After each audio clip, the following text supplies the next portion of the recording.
Европската Унија очекува конкретни резултати од реформите во Македонија. За да се одблокира европската интеграција, еврокомесарот за проширување Јоханес Хан вели дека е можно следната година да се трне условената препорака, но дека уште треба да се работи. Тоа повика опозицијата да биде конструктивна за да се испочитуваат роковите. Сања Јовановиќ ја следеше посетата на комесарот Хан. Направивте многу, но остана уште да се сработи. Еврокомесарот Хан изрази задоволство од досега спроведените реформи. Заедно со неговиот тим се посветени Македонија да добие позитивна препорака на почетокот на следната година. Од тука и надежта дека сите земји членки ќе се изјаснат позитивно. Очекува конкретни резултати од реформите во правосудството, администрацијата и безбедносните служби. Законот за јазици не е меѓу итните реформски приоритети. Она што е сега важно е владата и другите релевантни фактори во државата да се фокусираат на законите и условите кои што се релевантни за добивање позитивна препорака. Законот за јазиците не е дел од она што е договорено во овој контекст. Треба да се фокусираме на она што треба итно да се сработи. Одговарајќи на прашање во врска со стратешкиот документ кој што се подготвува, а во кој според некои информации од Брисел за полноправно членство во Европската Унија во 2025 година се предвидени Србија и Црна Гора, а Македонија не се споменува.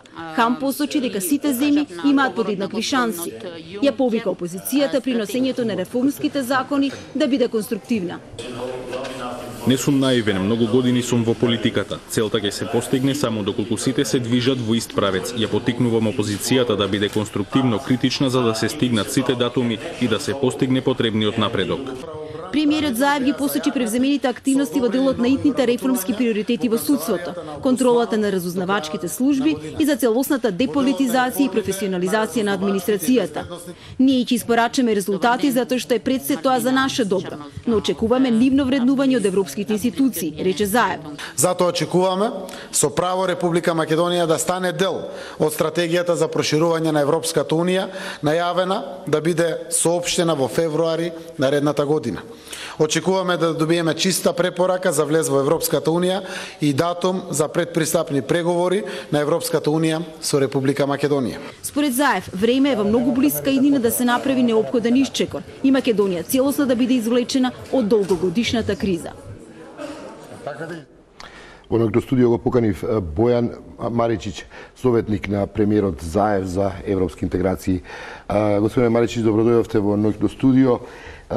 Ме поканив за да малку разјасниме за што точно станува збор и што ново има во оваа посета. Бидејќи она што го слушаме како изјави се горе-долу работите ќе треба да исполните ова, владата ветува дека ќе исполни тоа и тука некако постојано сме на едно те исто што би се рекло. Што е ново во оваа тура на од посет, оваа рунда посет од посетата на Хан? Ново е тоа што имаме сега конкретен тајминг кој што го бркаме и ние како влада и Европската комисија. Сите оние посети во текот на летото беа само подготовка за тешки и планирање за тешките реформи кои што следуваат. Она што е битно и што следува е интензивирање на овие неколку битни прашања во делот на судство, реформа на разузнавачките служби, реформа на јавната администрација, медиум и граѓанско општество, во наредниот период од неколку седмици, неколку недели до крајот на годината и на почетокот на јануари. Веќе на почетокот на годината, како што најави еврокомесарот, некаде почетокот на февруари или до крајот на месец февруари би требало да биде објавена таа стратегија за проширување, која што треба уште тогаш да даде позитивна оценка за Македонија за почеток на преговорите. Тоа е во февруари? Да. А Европскиот совет во декември, дали се очекува таму некаков заклучок кој можеби што? Можеби најава за тоа што ќе се случи во февруари? Европскиот совет во декември би требало само да заклучи дека Македонија е на добар пат со реформите. Но тука нема да има не препорака која е чиста, што би рекол премиерот Заев, односно неусловена како што беше до сега. Тешко дека ќе има време до тогаш да се заклучи тој заклучок за препораката. Реално е дека тоа ќе се случи во февруари. Пошто ќе не мерат? Што е клучно пошто ќе не одмерат? Како ќе се постави Европската комисија во февруари? Па клучни се три работи. Прво, дали има сериозни поместувања во реформите во судството. Секако никој не очекува дека за неколку месеци или неколку недели ќе се реформира цело судство, но потребни се видливи поместувања. Дури и што е индикаторот? Индикаторот се неколку работи кои што зависат од владата. Например, индикаторот е дали ќе бидат усвоени до средината на месец декември законите во собрание поврзани со укинување на Советот за утврдување на факти. Тоа е оној озлогласен совет за кој што Венецијанската комисија препорача да биде укинат. Објавување на извештајот за системот АКМИС во делот на кој го чекаме, кој е најавен дека ќе биде објавен уште од тако да не се лажам некаде во октомври требаше крајот да биде и уште го не знам што е проблемот. Меѓутоа владата не сакаше да остави впечаток дека се работи за селективно известување само за еден суд. Сега се комплетираат известувањата или ревизијата за кривичен суд, не од сите. Кривичен суд, апелационен и врховен. И тоа ќе биде објавено во декември. Таа ревизија ќе продолжи, меѓутоа за да не се чека сите да завршат, да има некако видлив резултат и да се стекне веќе некој впечаток, извештај со препораки за овие три суда ќе биде објавен. Покрај ова сакам да напоменам дека треба да биде усвоен законот за сведоци и на влада е веќе усвоен да биде донесен во собрание, кој го бараше специјалното јавно обвинителство и да се усвои стратегијата за правосудство која што се ревидираше во овој период и треба да биде донесена до крајот на овој месец. Се извинам, дали до февруари, кога е тој дедлайн, дали ќе биде направени измените во законот за работата на службата за безбедност и контраразузнавање, со што ќе бидеме конечно и сигурни, мислам законски ќе бидеме сигурни дека не се слуша.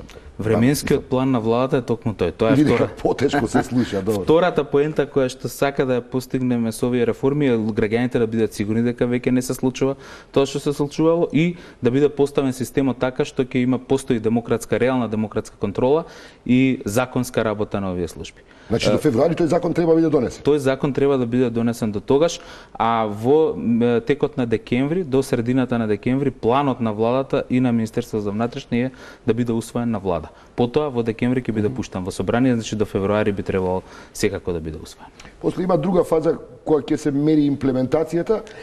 Во оваа фаза има критики од Европската комисија. Кои се според вас значајните?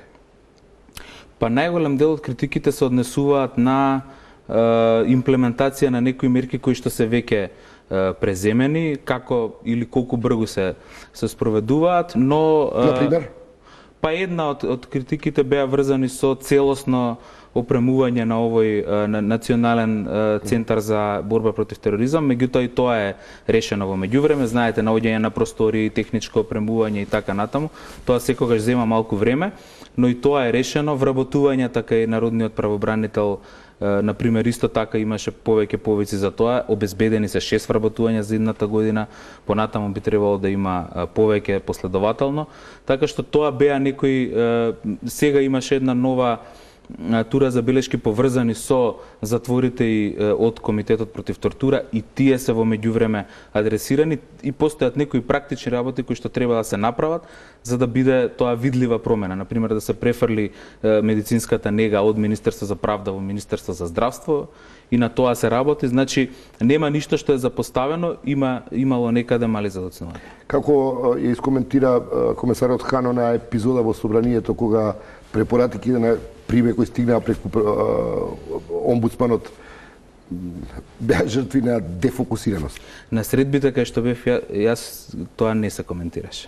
Да признам, меѓутоа Бојан, има многу коментари и шпекулации околу тоа како ќе се постави Европската комисија кон регионот. Очигледно е дека се интензивираат тие промислувања за перспективите на проширувањето на Европската Унија, но сега е прашање како ќе оди целава приказка, ќе одиме сите, што би се рекло регата, Србија, Црна Гора, ние, Босна, Албанија, кои се не така, кои се спорни, кои имаат сериозни проблеми, или ќе се оди по заслуга, еден по еден, па кој како ќе го фати возот? Во овој момент за нас е многу важно сите да се движат напред, пред се ние како Македонија и тоа беше нашата клучна порака кон Европската комисија. Ние немаме ништо против Србија и Црна Гора да бидат означени како најнапредни во процесот, бидејќи фактички бидејќи се единствените држави што преговараат, но нашата цел е да не биде тоа став кој што ќе ги демотивира останатите или ќе им прати порака на останатите, вие немате шанса да ги стигнете и до тогаш да станете членки. Така што добивме уверување и од комесарот Хан и предходно во предходни контакти дека стратегијата нема да остави никого позади. Мислам, нашиот впечаток е дека Хан прави посебни напори Македонија и Албанија да се приклучат кон Србија и Црна Гора, Косово и Босна и Херцеговина исто така да тргнат напред, иако се видливо позади во процесот, меѓутоа сепак да нема држава која што нема да направи чекор напред идната година, која што е практично последна чиста година без избори на оваа Европска комисија. Во февруар ќе имаме ли таа мапа како ќе одат работите? Ќе успее ли Европската комисија да го нацрта таа шема да ја дефинира? Па додека не се објави, тоа целосно не можеме да го знаеме, но имаме информации, уверувања дека токму тоа е целта. Со таа стратегија да се исцрта перспективата во наредните неколку години и да се даде една јасна слика дека процесот на проширување е жив, функционален и дека има некој патока за неговото развивање. На тоа треба да се надополни објавувањето на извештаите за државите во текот на месец април 2018 и клучен настан идната година во првата половина за државите од Западен Балкан е самитот во Софија како една круна на бугарското председателство со Европската унија, кој што треба да биде еден вид на нов солунски самит како нешто беше во 2003. Кој ќе даде поттик на проширувањето кон Европската унија. Дали многу сме говорени на темата дали може Македонија да почне преговори вакви или онакви, сме ги нарекувани на различни начини без да го реши проблемот со името? Па до сега не можеше и факт е дека тоа беше пречка. Нас тоа многу ни одговара, таа опција конкретно не можам да кажам дека е дискутирана, но напорите на комисијата се да се ефектуира препораката. Тоа ќе значи пред се ние да бидеме беспрекорни во делот на реформи, но исто така ќе треба да покажеме напредок во добрососедските односи.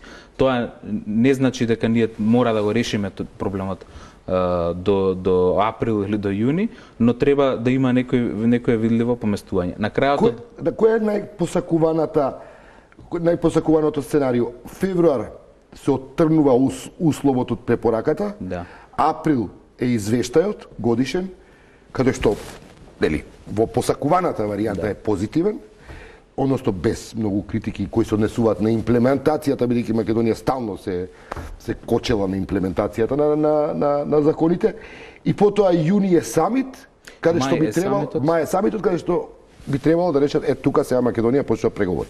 Тоа ли е да речеме динамиката во која? Динамиката е до средината на годината, значи до мај-јуни Македонија да има веќе комитмент, посветеност од Европската унија дека ќе ги почне преговорите и да го знаеме датумот кога тоа би се случило. Тоа секако може да биде и на крајот на 2018, почеток на 2019, меѓутоа да има одлука дека преговорите ќе бидат започнати, односно препораката на комисијата, таа чиста препорака на комисијата да биде ефектуирана конечно после 10 години. Бојан Маричич, советник на премиерот Заев за евроинтеграција, ви благодарам што бевте гостин во ноќното студио.